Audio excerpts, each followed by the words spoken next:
Hello everyone and welcome to another episode of Arcade Hunter. Today we'll be taking a look at the Pinball Hall of Fame in Las Vegas, Nevada. And this is one of my most favorite places in the world. I always make it a point to stop here whenever I'm in Las Vegas.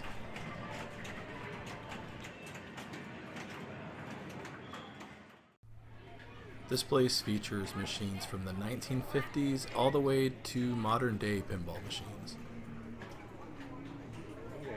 On top of pinball machines, there's also arcade games, which we'll take a look at a little bit later.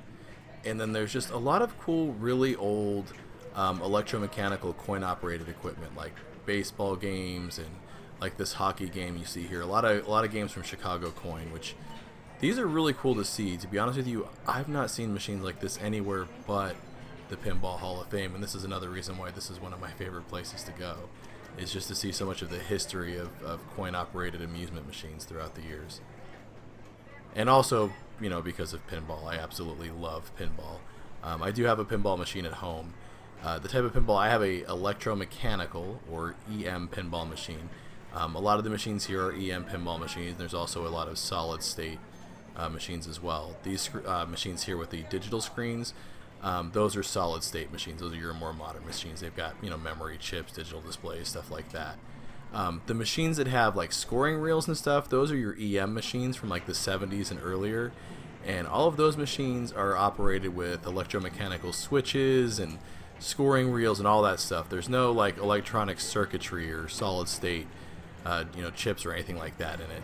And to be honest with you, that's one of the other reasons why I love coming to this place, is because I'm a huge fan of those old EM machines as well. But you can see that they've got a lot of nice modern machines too, like this Space Jam table, which is a fun one to play. And who doesn't like Space Jam?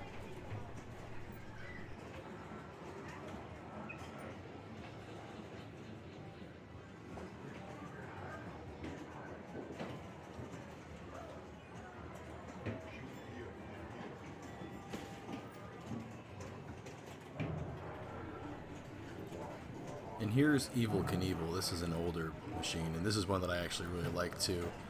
And look at the just beautiful condition this machine's in. All of the machines here look pretty good.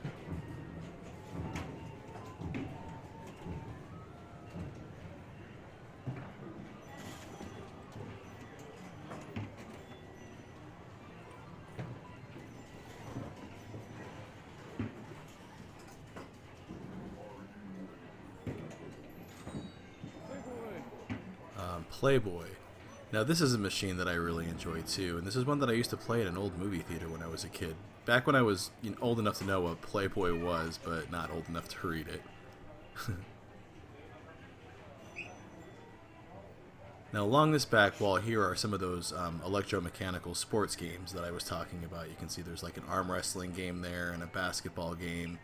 And then this baseball game, which I really like these. These are very similar to pinball. Ball shoots out and then you swing a bat at it and try and hit various targets to advance the runners and score points. And they're really cool. Here's the basketball game in action. That's my wife playing it. And a lot of these electromechanical sports games are two players, which is cool too, and they can get highly competitive. I'm actually kind of terrible at this basketball game, but she's pretty good at it. That's why I filmed her playing it instead of me playing it. Me playing it was embarrassing. And they also have this really cool bowling game. This is another game that I've never seen anywhere but here, and it's really awesome. The ball's actually not hitting the pins, and we'll see that in a minute when we take a closer look. It's actually going over rollover sensors.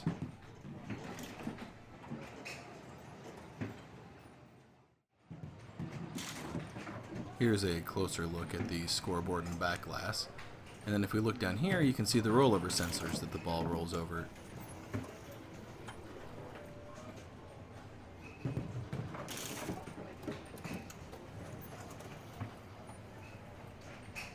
really like this machine. I wish I had room for this in my garage arcade, but I don't think I do, unfortunately. And here's that baseball game, and this is one of the cooler variants of it that I've seen, because you can see the runners there advance up in that kind of diorama thing in the back glass, and that's really cool. Now, a lot of these two are they can be two players, so one player can shoot the ball out and the other player can swing the bat, or you can play it one player. Now, over here we have a few of the really cool EM, electromechanical machines that they have here. And these two here are really interesting because the back glass is really similar. You can see there, but then if we look at the actual tables, they're kind of different. They're pretty different, actually. So I'd love to know what the story is on these, because clearly they were manufactured around the same time since the back glass is so similar.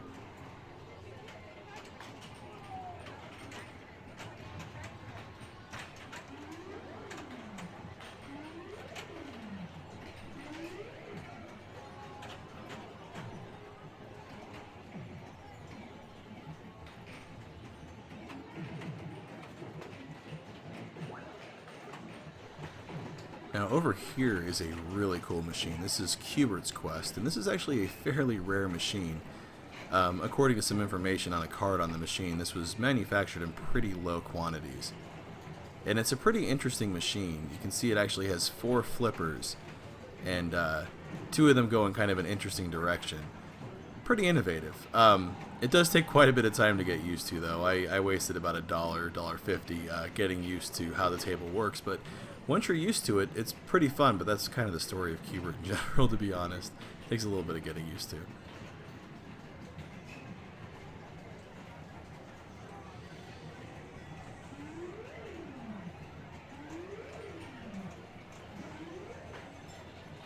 Here's another machine from Chicago Coin, Funland Rifle. It's a electromechanical shooting game, and we'll see that in action in a little bit. But here's Dr. Dude. Now this is a pinball machine that I forgot existed, but when I saw it, I instantly remembered that I used to play this at Peter Piper Pizza in Mesa, Arizona. And I remember enjoying it quite a bit as a kid, but playing it here, it's actually kind of a difficult table. The ball kind of wants to just shoot right down the drain, so I don't know how I was so much better at it when I was younger. And then I love this. Here's a space mission from Williams stuck between 2 Star Trek machines. That's pretty funny.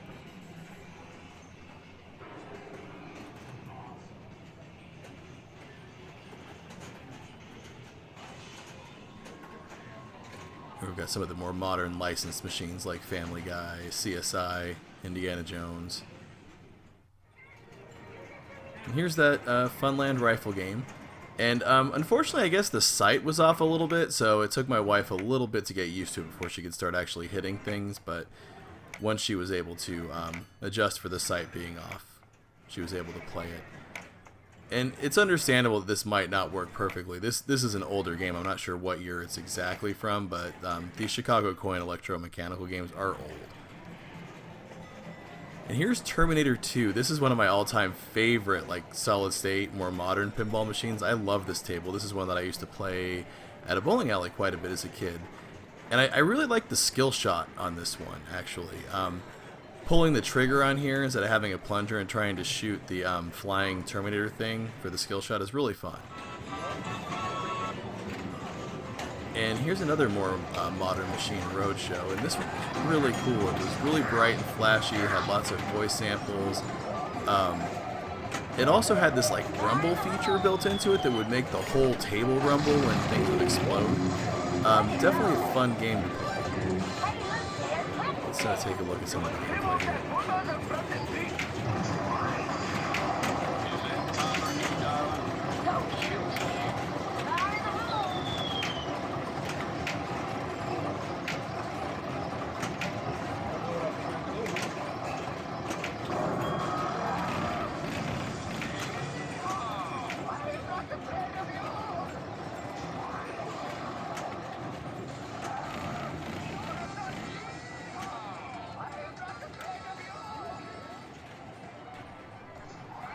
This place is like the best kind of museum because it's a museum, but you can play with everything in it, and there's just some really cool, unique pieces in it that I think you're going to be hard-pressed to find anywhere else.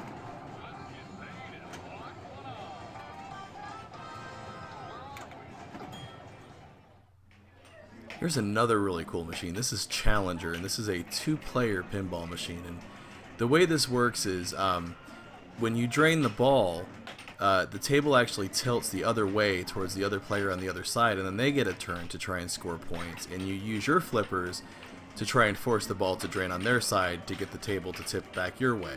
And you take turns going back and forth that way and see who can get the highest score. And this is a really fun game. Gets highly competitive, and it's really cool that something like this is actually an electromechanical machine. It's something that was made a long time ago. I'm not sure exactly, but early 70s probably. And speaking of EM machines, this entire row is all EM machines on both sides. And it sounds just awesome down this row with all the bells and the chimes. That's one of the best parts about EM machines, is the feel of them. There's an experience there that you can't get anywhere else, because you can actually feel the chimes and the bells. You can feel the switches going and everything. And this is just an amazing collection of all these machines. And all meticulously maintained too. I think what this place is trying to achieve and what they're doing is really important, because these are like a part of history that you don't see anymore. I mean, we all know that, arcades are disappearing and arcade games are getting harder and harder to find. Well, pinball machines are even smaller subset of that, and they're becoming even more rare and hard to find. You may find, a small arcade with a couple of games, or, even a place like Captain Cutanium's Arcade 85, but there's no pinball machines there. So I think like I said, what this place is doing is just really important and really awesome. Here's one of my all-time favorite EM machines. This is Captain Fantastic from Bally. This is the Elton John machine, and this is a great one. It's actually up to 4 players, and it is a lot of fun to play with multiple players. Here's another shot. Just look at all of these beautiful machines.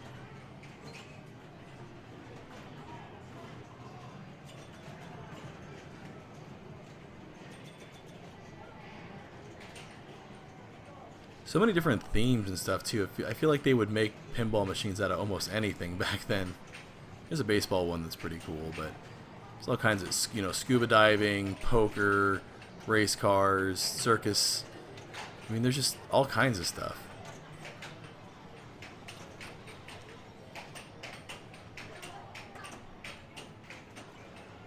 High score pool, that's a really interesting one.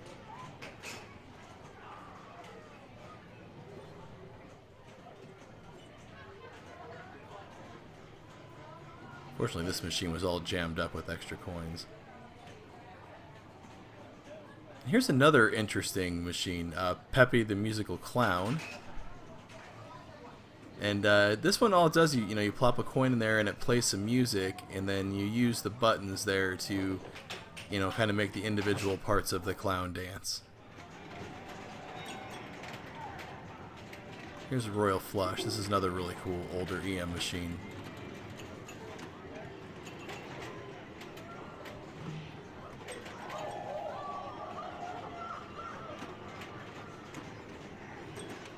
The nice thing about some of the EM machines too is they move a little bit slower. Some of the more modern machines can, the ball can really get zipping around, and sometimes it's nice to play something a little bit slower.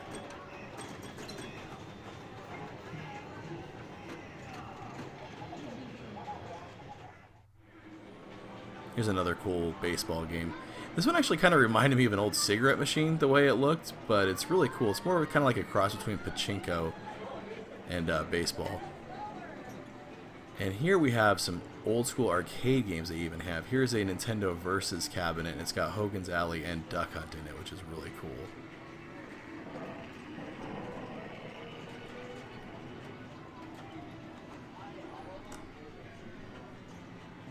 We've got Punch Out there, and of course Tron. Any old school arcade's gotta have Tron. And then here's this really cool old school machine from Bally. This was really cool. I actually didn't get a chance to play this, but it's a game called Target Zero. And we'll take a look at the card here, and hopefully you're able to make that out. It's got some information on it. This seems to be another pretty rare machine, and again, something I've only seen at the Pinball Hall of Fame here in Las Vegas.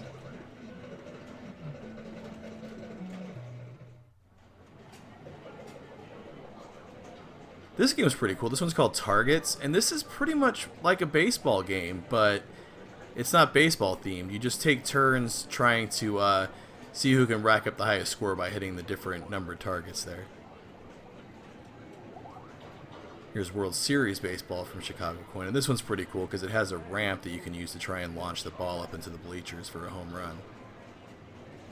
Of course, Robotron 2084, one of my all-time favorite arcade games. And some sort of autograph there on the marquee. I couldn't make that out, but if you're able to tell what that is, let me know down in the comments. But that's kind of interesting. And here's a more modern version of the baseball games that we've seen. This one I actually remember playing as a kid. And this one actually had the option where if you got a high enough score, you could actually win baseball cards. There was a baseball card dispenser on the bottom. Unfortunately, on this machine, that mechanism's been removed, but still, this one was lots of fun. We had a lot of fun playing this one. And it was really cool, again, to see a machine from my childhood that I had kind of forgotten about.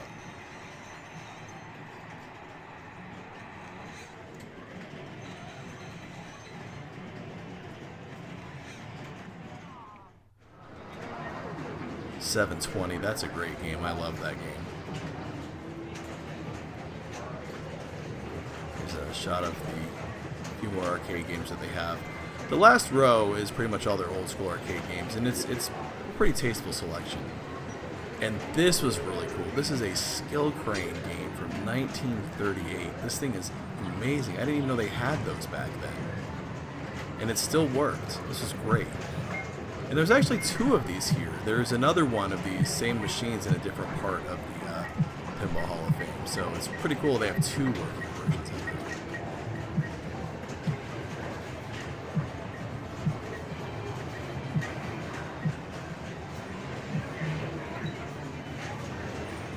Tetris, that's another great arcade game you don't see very often. Spy Hunter.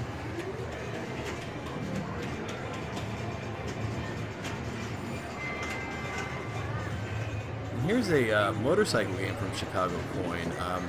I'm not sure if this one wasn't working or if it doesn't light up until you put a coin in it, but I didn't get a chance to play it.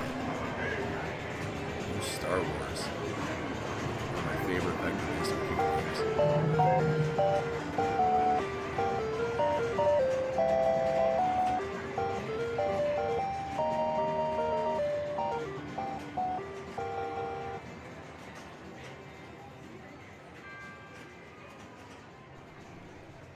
All of the arcade games are in just as great a shape as the pinball machines. They're just as meticulously maintained. This place really is amazing. It's the best kind of museum. Everything is museum quality, but you can come and play with everything. So if you're ever in Las Vegas, Nevada, you definitely need to check out the Pinball Hall of Fame. This place is absolutely amazing and well worth your time. And it's really cool to take, a walk through history and take a look at coin-operated amusement machines that unfortunately you just don't see anymore. Want to see your name here? Head on over to patreon.com/RetailArchaeology to find out how you can help support the channel.